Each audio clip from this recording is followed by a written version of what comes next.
But she tells you from the beginning of the series, I'm controlling what you think of me.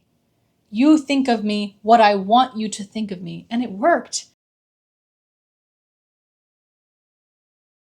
If I were to ask you, who is the most misunderstood Stormlight Archive character, who would you say? I know what my answer is. I can guess some people might say Vinley. They might say Eshonai, Dalinar, maybe. I don't know. But I think it's Jasnah. I think people who dislike Jasnah and people who like Jasnah often maybe don't see the full picture of who she really is. There is a lot to talk about when it comes to her, so we're going to kind of jump right into it.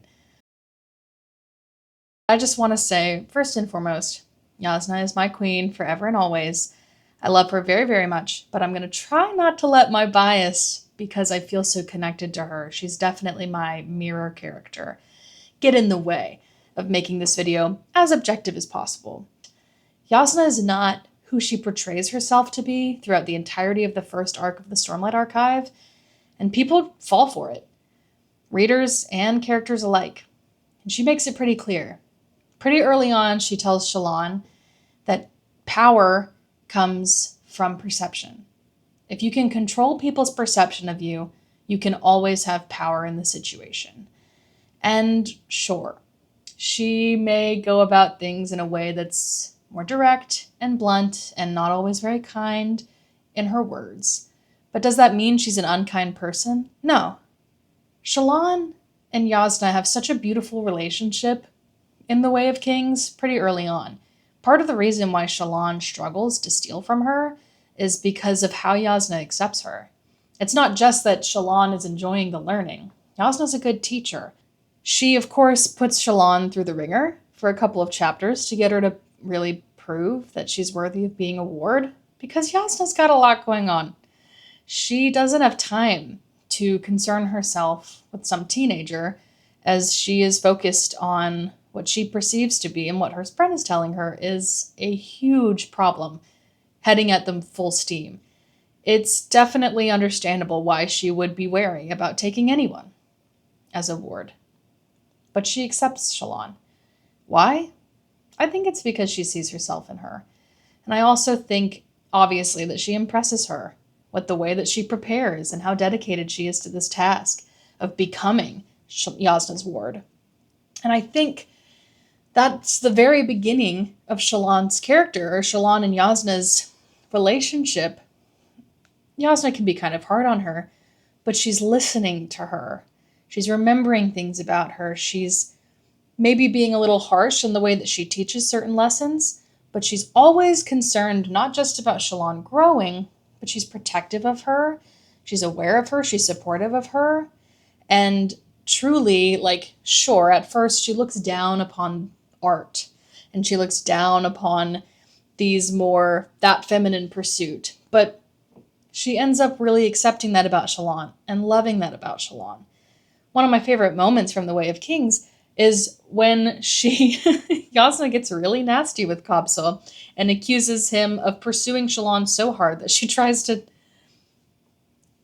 take her own self out of the equation. And that's not just because Jasnah's feeling like being a bitch because he's an ardent. It's because she cares about Shallan.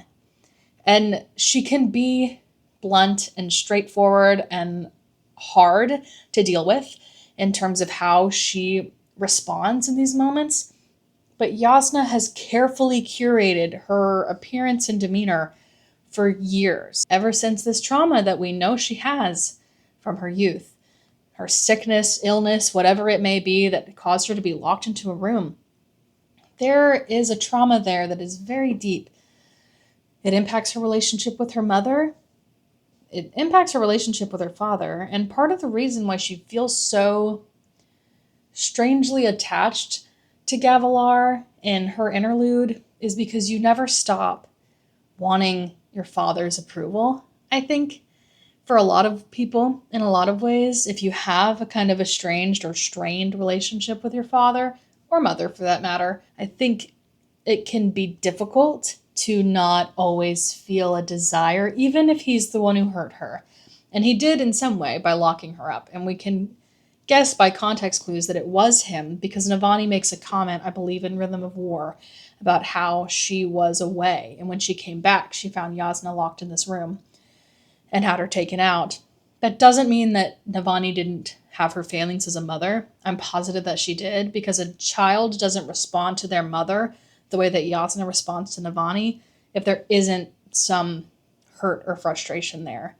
I wouldn't be surprised if, based on the way that Navani speaks of Jasnah throughout Words of Radiance to Dalinar, if there was a certain level of insecurity on Navani's part that got taken out on Jasnah, as Jasnah was a young scholar, and Navani obviously had all of these pent-up insecurities about being a scholar herself and her own level of intelligence, that she may have been short or not as supportive of Jasnah's pursuit of knowledge, and may have often treated her in an infantile way or been disrespectful of her love for that. I think it's very possible that the tension comes in that shaped package, if that makes sense. So we have these really interesting dynamics between Jasnah and her family. She does, in fact, care a lot about Elhokar. We only hear it a couple times, but she does reference how important different things are to him, how much she's interested in keeping him and her uncle safe, and doing what she can for them. There are several references to that. And she was his older sister, and I do think that as we get further into her backstory and we learn more about what childhood was like for her, I think we'll see those threads of her being very protective of him from a very early age.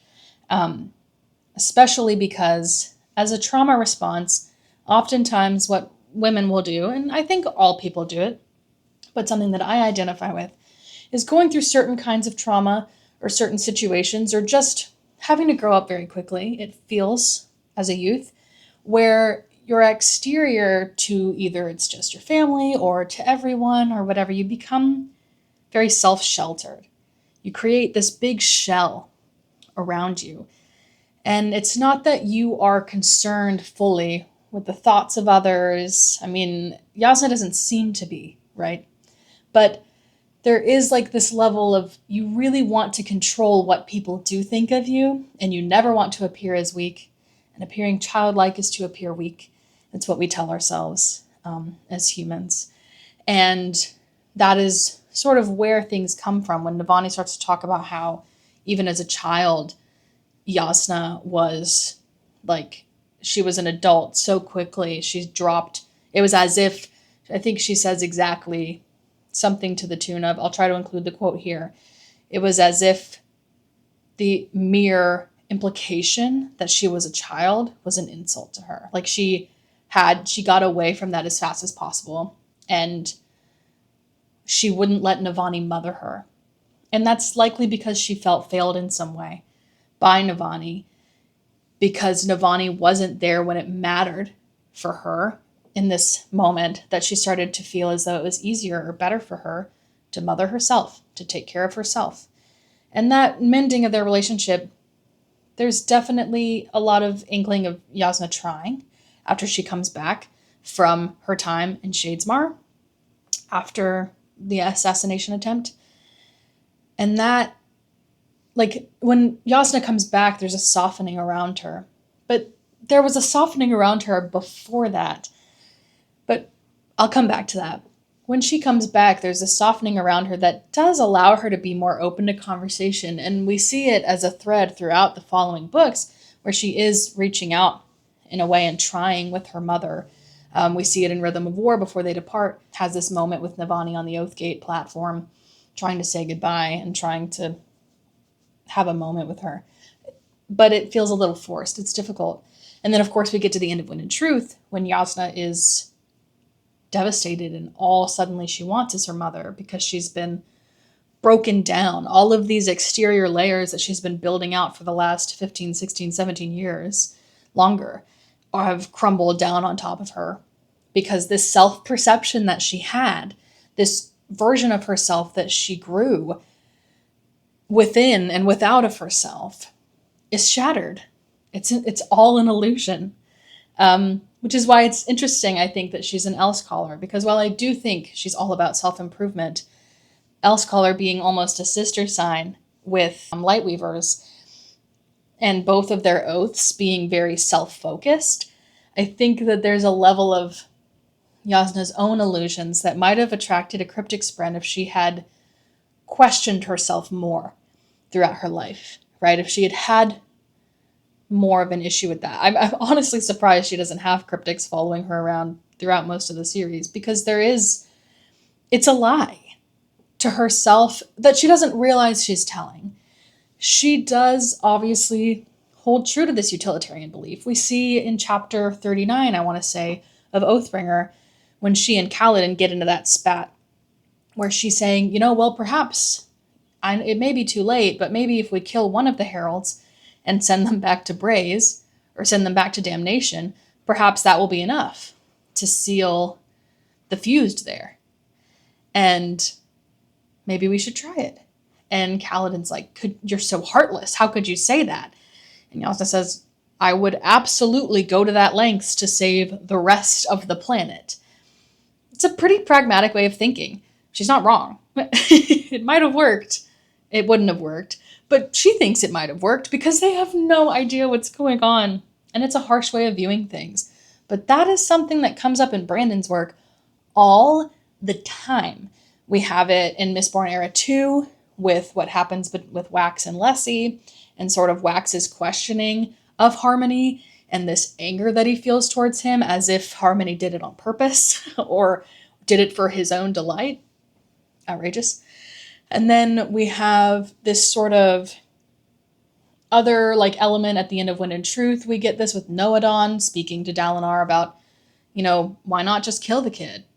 and Noadon talks about it in The Way of Kings, this idea that sometimes it's the hardest part of ruling so many people, the hardest part of being a god in this universe or anywhere, is the fact that every decision you make has other implications that affect other people. And sure, you could stop and you could save the one sick child, but saving the one sick child could cause a plague to arise somewhere else and kill millions. And then what have you done? Is the life of that one child worth the life of those millions? It's hard to say. And obviously that's the big moment, right, in this debate in Wind and Truth, is that Taravangian kind of shoves it, not even just in Jasnah's face, but to Finn's face, to say, this woman would do anything to protect her family and her people beyond the bounds of utilitarianism, and that is something you should be concerned about. And Finn agrees, because why wouldn't she? She also is going to do whatever it takes to protect her people. It doesn't mean that Jasnah isn't aware of how there could be a fallacy in her thinking, but she really genuinely believes that she stands by what she believes. And she has a blind spot for her family because she's not perfect and she's not totally logically minded. There's a moment in the middle of Oathbringer between Jasnah and Ivory where Ivory refers to Jasnah as a person made of stone. Her emotions don't rule her, and he loves that. He wishes that more humans were like that. And Jasnah has this deep sigh. And Ivory says, am I wrong? And she says, yes. I am not so much as made of stone as you believe me to be. My emotions have as much influence on me as anyone else. I wish that they didn't. And then she begins to reminisce on this lunacy of her childhood and how this moment in her childhood taught her that even the people you love can hurt you. And she begins to talk to Ivory about, have you ever feared losing your mind? That's her biggest fear, is losing her mind, is not having this. And it's not just because she cares about intelligence and logic. It's because she doesn't know what to believe. Her and Shallan are very, very similar characters that come from very similar backgrounds, I would assume. In a few ways, okay, in a more abstract sense. They both became the protector providers in some way of their family. Shallan, of course, was a young girl, and Jasnah was the oldest daughter. There are these interconnecting threads between their stories, and something I look forward to in the back half of Stormlight is seeing how Shallan and Jasnah's relationship changes. When Jasnah comes back in Oathbringer and then has Shallan as a ward again, she's trying to connect with her. She's trying to be present for her. She has this moment where she even admonishes Shallan, because as soon as Jasnah gets back, Shallan starts to backslide on all this progress that she's been making, and she turns into this petulant child again, or maybe worse than she was before, because she starts to feel like her work has been invalidated because of deep insecurities, etc. And Jasnah tells her, like, I'm telling you that you can tell me what happened. Tell me what's going on. You can be honest with me. Which is something that, as much as Jasnah is a lot sweeter in Way of Kings than I think people realize she is with Shallan, it's just in a perhaps unconventional way. This is a very warm moment where Jasnah is approaching her as an older sister type, as a mother figure in a way, to say, you can speak to me about what you need to speak about. And Shallan shuts her down. Nope, I'm going to Kholinar, or whatever it is they're talking about.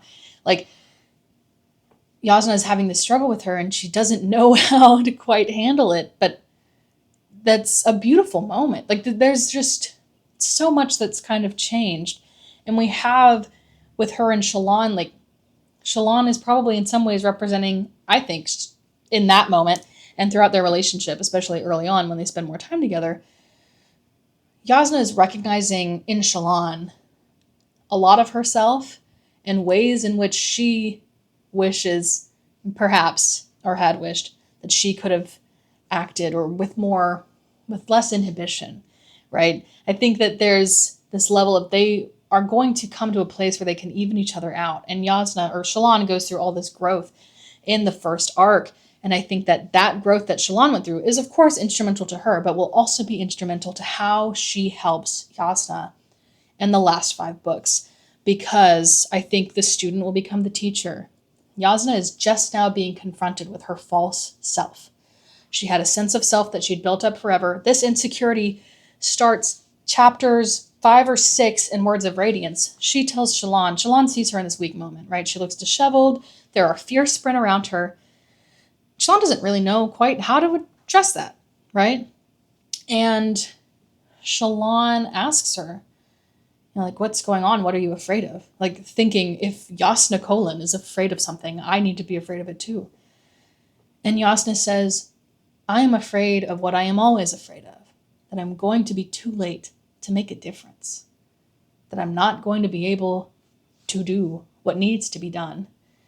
And I think this is a very human moment for Jasnah, and it's very grounding for her, because it plants the seed for everything that follows. All of these moments of insecurity within Oathbringer, within Rhythm of War, within Wind and Truth, between the scene in the bedroom with Wit, and then, of course, the end of the book.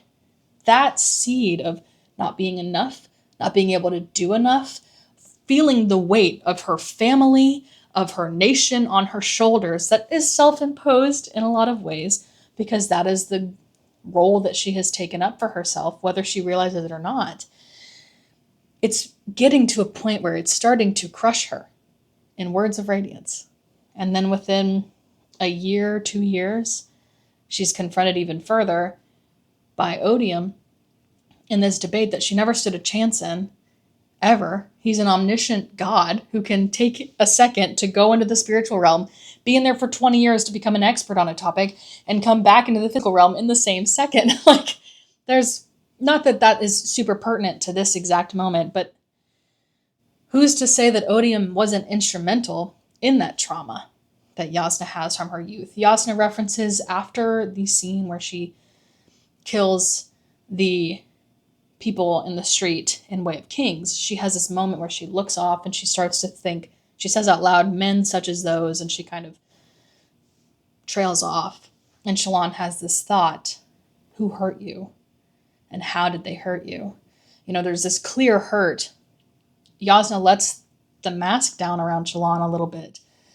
Clearly, I mean, she allows her into her bathing chambers, like, they get to a level of closeness.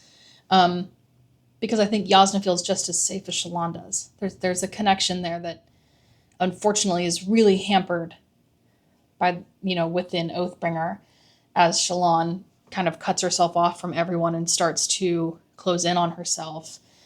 And Shallan and Jasnah have had virtually no time together since the beginning of Oathbringer.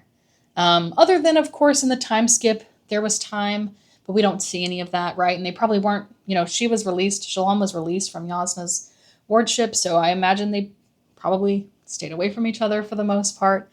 So it gets more and more complicated, it feels like, as time goes on for them. But I think, if my theory is correct, that Jasnah will master Elsegates and pull Shallan through into the tower before the 10 years is up, then I think that they'll get time together then, and I think we'll see that in the back half. They are very key to each other's stories in a lot of ways. But I think something that's really important about Jasnah to remember is just that she is just as much a slave to her own self-perception as she enslaves others with her self-perception. That's kind of a dramatic thing. But she tells you from the beginning of the series, I'm controlling what you think of me. You think of me what I want you to think of me. And it worked.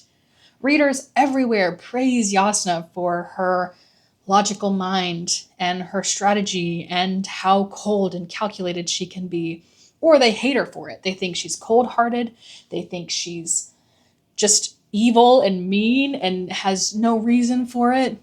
Maybe she makes people insecure, maybe whatever. But she's also constantly aware of her outer appearance, but she's always curating a view of herself for you and for the people around her. But it's also for you. And that is how she did it. She tricked you. So you don't even pay attention. I'm not making accusations, right, to every single reader. But when those vulnerable moments happen, they happen so briefly, so quickly, that if you're not paying a lot of attention, you might go, interesting, and then keep reading, as is normal because these books are so long.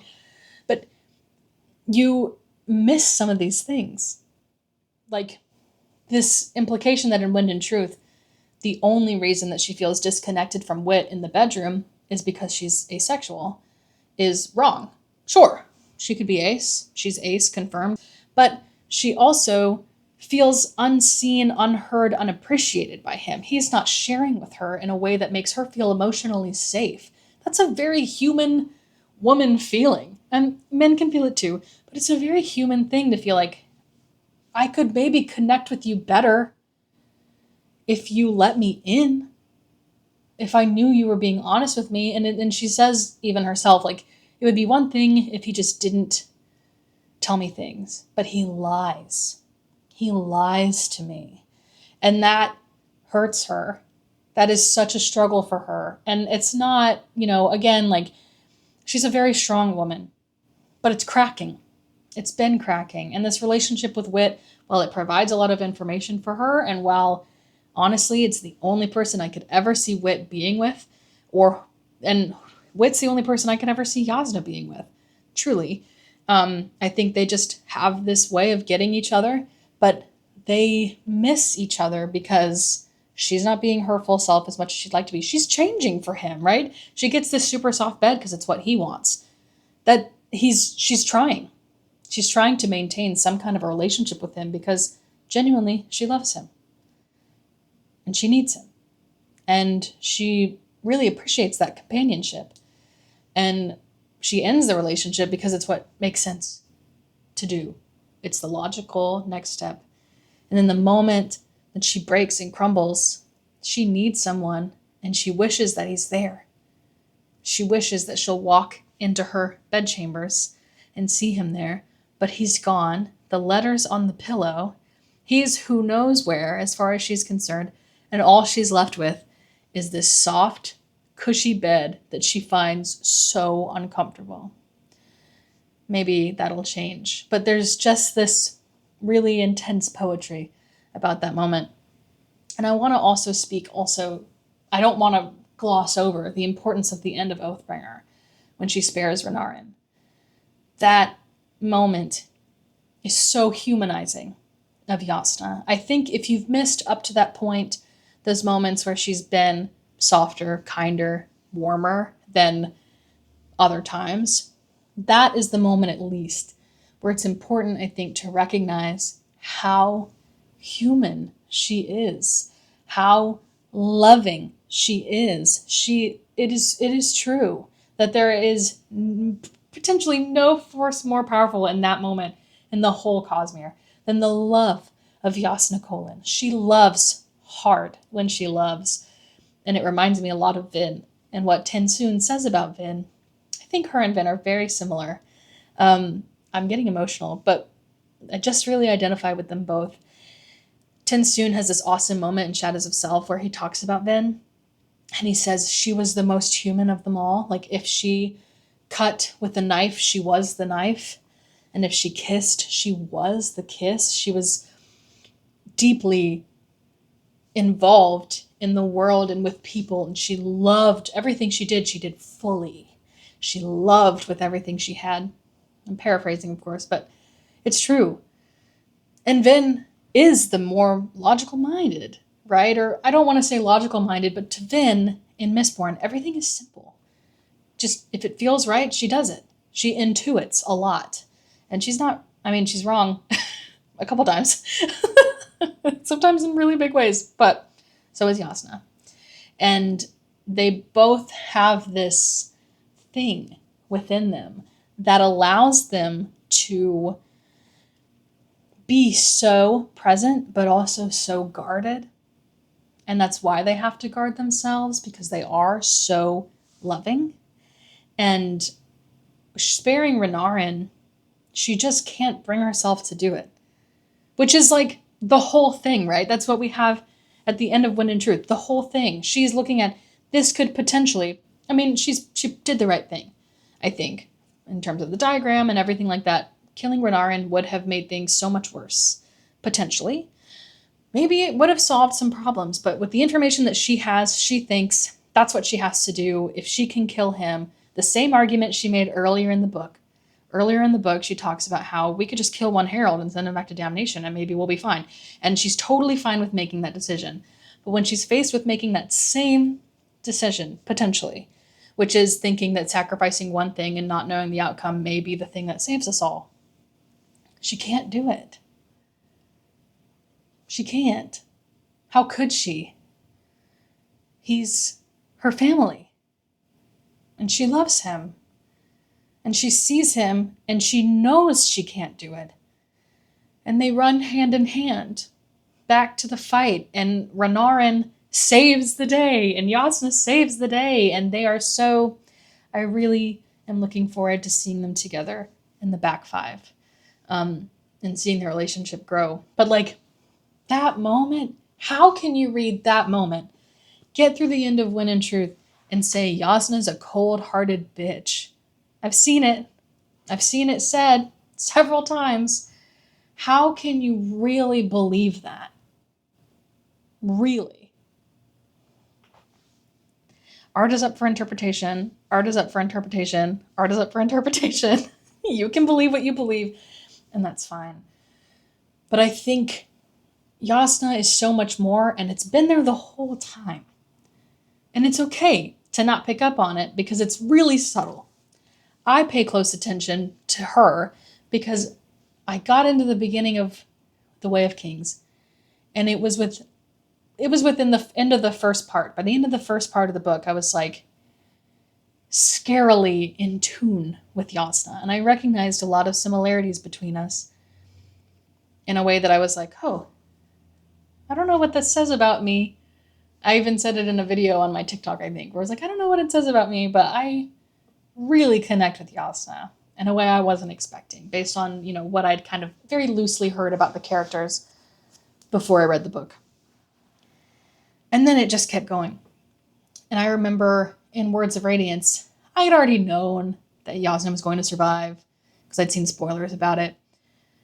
But she has this moment, that moment where she's scared and where Shallan asks her and she says, I'm just scared that nothing I'm going to do matters.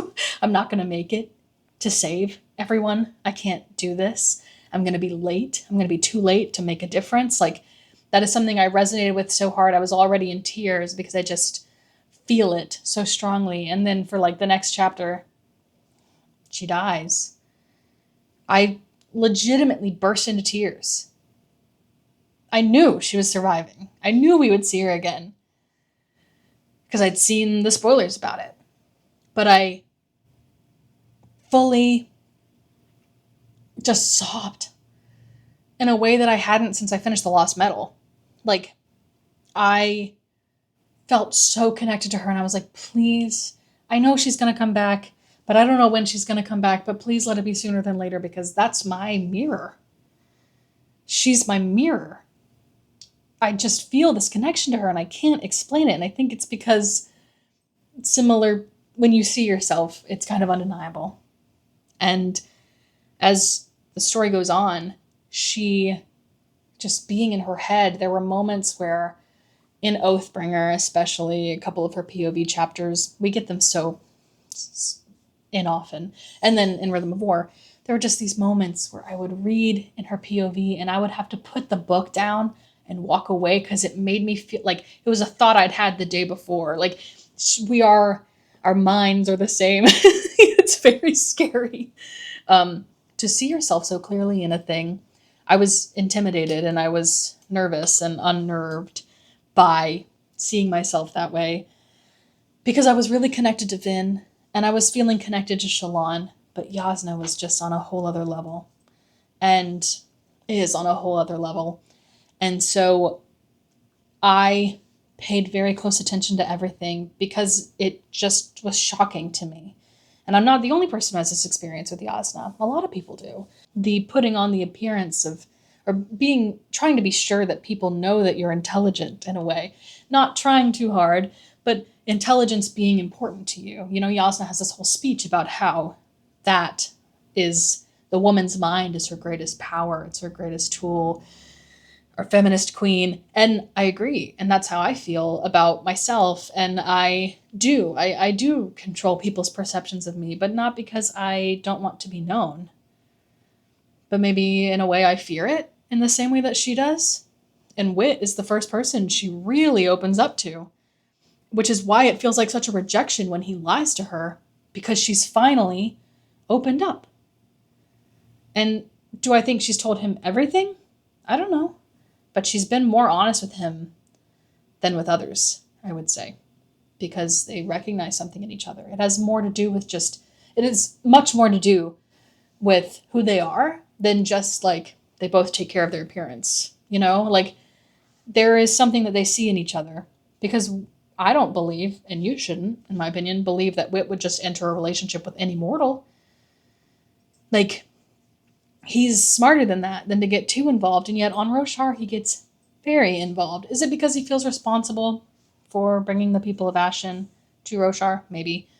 Maybe it also just happens to be that he was going to be that involved anyway because of that. But then meeting Jasnah and getting to know her is something that really impacts her. Impacts him. They put an impression on each other. And I too feel as though my one-of-a-kind match is going to have to be some immortal, all-knowing creature. Anyway, I just think that Jasnah gets overlooked. And I think that the end of Wind and Truth, the writing was on the wall. From the beginning, that was there. The groundwork was laid. And it might not have been super clear to some, that we just don't have enough information about what this trauma is for her, but genuinely, it made total sense to me. So when I finished the book and I saw people being so upset about the debate scene, I was like, what are you talking about? Like, it's a good scene. It doesn't, okay, sure, fine, it's not the best debate ever. I like to debate as well, and I would agree, it's not the most concrete debate, and there are things that maybe Jasnah should have said. She was exhausted because she stayed up preparing for it, and she is super intelligent. I don't say anything in this video to say that she's not. She's very intelligent. She's very detail-oriented. She is a scholar, right? And she loves those things. She loves history, but that's also what she loves. She loves history, right? Like, that's what she does more than anything. Learning from history with the Veristitalians to understand how the future must grow and change and what might come to pass in the future, etc. That's who she is. She is a scholar. She's also one of the only scholars that, like, there's not like a peer review system on Roshar, as far as we know. There's not a formal education system in that way that allows for that kind of regular debate to be happening. Her not winning that debate or her not performing as well as possible in that debate is not a marker that she's not a scholar or that she's a bad one. It's just a reflection of all of the circumstances in the moment. Odium's not playing fair. He's undermining her and he's finding ways to re-traumatize her in a way, gently, and forcing her to come to terms with the fact that she's not the person that she wants you to believe she is, and she's not the person that she believes she is. And that is a very real thing that happens to people who compartmentalize, or just in general.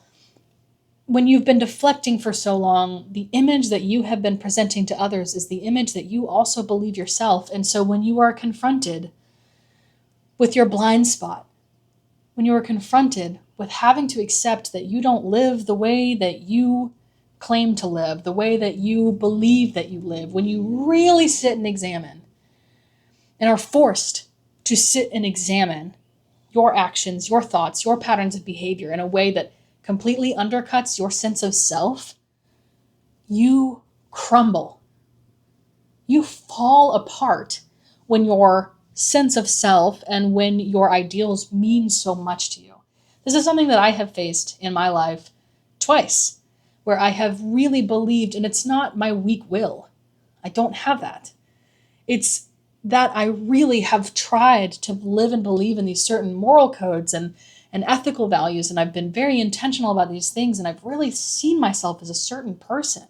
When I really have to confront myself and see that I am not that person at all, I fall apart too.